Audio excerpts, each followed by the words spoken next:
এখন কেউ সড়ক অবরোধ করে, আমার মনে হচ্ছে যে বিএনপির একটি অলিখিত হরতাল চলছে। আজকে শুনলাম নাকি একজনের মনোনয়ন বাতিলও করা হয়েছে। সো ওই আমাদের হলো অ্যাক্সিডেন্টালি যদি কোথাও আগুন লাগে, সেটার জন্য হলো আমরা ফায়ার সার্ভিস রাখি আর স্টেশন গুলা, যাতে হলো দ্রুত গতিতে চলে। বিএনপি 200 কয়টা 67টা কয়টা আসনে আগুন জ্বালায় দিছে। আসলে এতগুলা ফায়ার স্টেশন তো বাংলাদেশে নাই। খুব এটা দেশের কি হয় এটা আমরা বুঝি না। তো এটা এই জন্যই আমরা আমাদেরকে বারবার বলেছিলাম যে রিফর্মের যে টিকিট আছে এটা যদি বিএনপি কে দেওয়া যাইতো, তাহলে এই ধরনের পরিস্থিতি তাদের পড়তে হইতো না। এবং আমরা খুবই হতাশ হয়েছি, তাদের প্রার্থী তালিকায় এমন এমন লোক রেখেছে যারা বলছে যে জুলাই সনদের প্রয়োজন নাই। উনি আবারই নামের আগে যোগ করেছে মেজর মুক্তিযুদ্ধ নাকি ছিলেন। উনি আসলে মুক্তিযুদ্ধ করেছেন, কিন্তু মুক্তিযুদ্ধের যে সাম্য মানবিক মর্যাদা এবং ন্যায় বিচার এটা মনে মগজে ধারণ করতে পারেন নাই। এর মধ্যে আমরা আরো দেখতে পাইলাম কি, কিছু ব্যবসায়ী গিয়েছেন, সেখানে টাকা দিয়ে তারা হলো অলরেডি মহড়া শুরু করেছেন। তো এটা তো আসলে এবার মনে হয় নির্বাচন কমিশনের যে আরপিও, সে আরপিওতে বলা হয়েছে প্রতি ভোটার হলো 10 টাকা করে খরচের, কিন্তু হলো এরা আগেই ইলেকশনের আগে হলো সব টাকা খরচ করে দিচ্ছে। ইলেকশনের দিন মনে হয় 25 লাখ টাকা খরচ করবে, যেটা হলো ম্যাক্সিমাম জায়গাটা ওটা। তো সংস্কার আসলে বিএনপি দিয়ে কতটুকু বাস্তবায়ন হবে সেটা আমরা এখনো সন্দিহান। আর ইউনূস সরকার অথবা বর্তমানে যে সংস্কার কমিশন একটি ভালো কাজ করেছে, যে প্রতীক বিক্রির যে দোকানগুলা খুলেছিল বাংলাদেশে বড় বড়, এগুলা হলো বন্ধ করে দিয়েছে। তো আমরা এটা বলতে পারি যে প্রতীক বিক্রির দিন শেষ, আবু সাঈদের বাংলাদেশ। আবু সাঈদের বাংলাদেশে আর কেউ প্রতীক বিক্রি বাংলাদেশে করতে পারবে না। তো আমি মূল আলোচনাটা চলে যাচ্ছি, যেটা আজকের শিরোনাম ছিল মুক্তিযুদ্ধে বাংলাদেশের রাষ্ট্র গঠনের ব্যর্থতার অনিবার্য পরিণতি নভেম্বর 1975। সেটা হলো শেখ মুজিব যখন ক্ষমতা কুক্ষিগত করেছিলেন বাংলাদেশের জনমানুষ থেকে, তার পরবর্তীতে মানুষ আবার নিপীড়িত হয়েও রাজপথে দাঁড়িয়েছে। ওই সময় একটি সেনা অভ্যুত্থান হয়েছিল, যেই সেনা অভ্যুত্থানের মধ্য দিয়ে বাংলাদেশের ক্ষমতা দখলের একটি প্রচেষ্টা চালানো হয়েছিল। ভাগ্যক্রমে জিয়াউর রহমান একজন লাকি ম্যান ছিলেন, ক্ষমতা না চাইতে হলো পেয়ে গেছেন, এবং ওনার কিছু ক্যারিসমেটিক জায়গা ছিল, সেই জায়গা থেকে উনি অর্থনৈতিক কিছু স্বনির্ভরতা জায়গায় বাংলাদেশকে নিয়ে গিয়েছেন।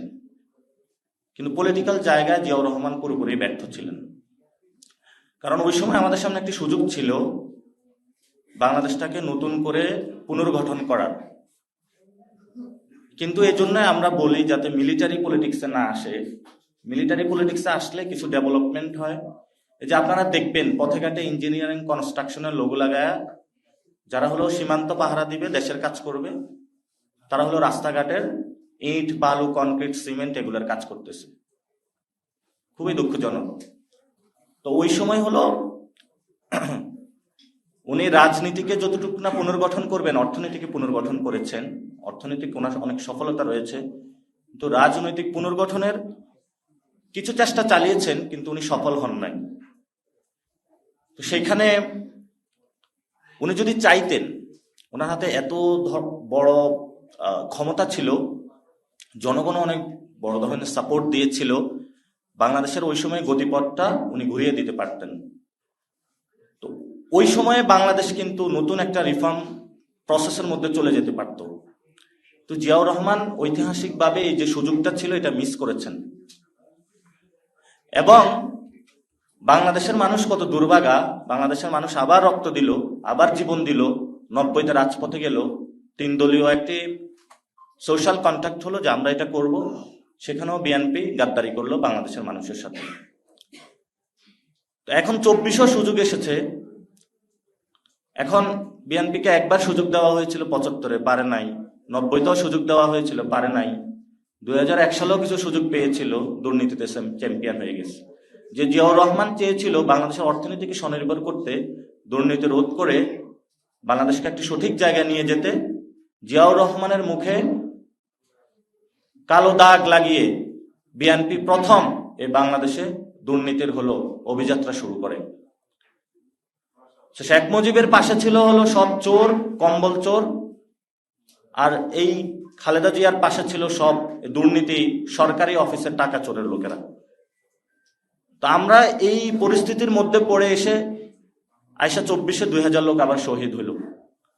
হওয়ার পরে আমরা সবাই একসাথে ঐক্যবদ্ধ হলাম, সংস্কার কমিশন গঠন হলো যে বাংলাদেশে আমরা সংস্কার কার্যক্রম করতে চাই। ওনারা বললো যে বাংলাদেশে সংস্কার করা যাবে না, এবং সংস্কার কার্যক্রমকে ঠেকিয়ে দেওয়ার জন্য ওনাদের সবচেয়ে যে বিষয় সংবিধান জানে, যিনি সবচেয়ে বেশি সংস্কার চান মনে প্রাণে, তাকে পাঠাইলো সংস্কার বিরোধী কার্যক্রম করার জন্য সংস্কার কমিশনে। এটা ইতিহাসের বাংলাদেশের মানুষের খুব দুঃখজনক ঘটনা যে মানুষ এই ধরনের একটি পরিস্থিতির মধ্য দিয়ে আবার পড়লো। এখন যখন সংস্কার বাস্তবায়নের পদ্ধতিতে আমরা মধ্যে সবাই ঐক্য জোটে আসা শুরু করলাম, তখন আবারই ওনারা মাঠে মনোনয়ন ফর্ম বিক্রি করা শুরু করলো। জায়গায় জায়গায় হরতাল, জায়গায় জায়গায় হলো রোড ব্লকেট, এই জনের বাড়ি ভাঙচুর করতেছে, ওই জনের বাড়ি ভাঙচুর করতেছে। এইসব সন্ত্রাসী কার্যক্রম, গডফাদারগিরি, এগুলো তো আমরা আগেই বলে আসছি।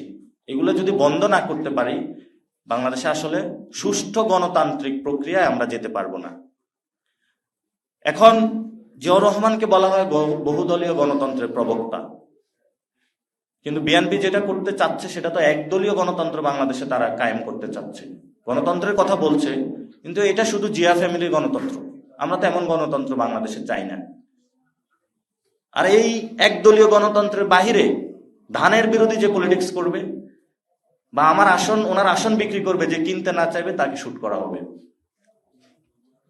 তো এই ধরনের পরিস্থিতি আসলে আমরা বাংলাদেশে চলতে দিতে পারি না এবং চাইও না।